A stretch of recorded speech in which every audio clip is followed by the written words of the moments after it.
আজকে তাহলে পুরুলিয়ার সুন্দর জায়গাগুলো ঘুরে দেখা যাক। চলো, সকাল 8টার মধ্যে রেডি হয়ে ব্রেকফাস্ট করে বেরিয়ে পড়লাম। প্রথমেই আমরা চলে গেলাম দুর্গা ফলস। নিচে নামতে মারাত্মক ভয় লাগছিল, কারণ আমি জন্মের ভীতু। বাট ভাই, ভিউটা কি সুন্দর, ইচ্ছা করছিল এখানেই থেকে যাই। তারপর পৌঁছে গেলাম বামনি ফলস। সিঁড়ি দিয়ে নেমে যাওয়াটা তো খুব ইজি, বাট ওঠার সময় মনে হচ্ছিল আজকেই আমার শেষ দিন। এখানে পা ঝুলিয়ে বসে থাকতে যে কি ভালো লাগছিল।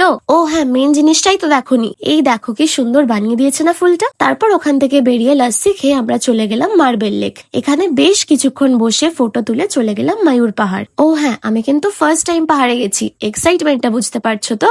এখানে একটা ছোট্ট মন্দিরও ছিল। তারপর ওখান থেকে হোটেলে ফিরে এসে লাঞ্চ করে একটু রেস্ট নিয়ে আবার বিকেলে চলে গেলাম খৈরাবেড়া ড্যাম সানসেট দেখতে। কি কি যে করেছি আমরা, কি করে বোঝাই জাস্ট একটা ভ্লগে। উফ, ফেরার সময় একটু পকোড়া খেয়ে ফেমাস মুখোশ গ্রামে ঘুরে ফিরে এলাম হোটেলে। এই মুখোশ গ্রামের একটা আলাদাই ভ্লগ পোস্ট করবো কিন্তু, তো ওয়েট করো। আর কালকের দিনটা কি করি সেটাও তো দেখতে হবে নাকি। চলো tata, follow for more mini vlogs.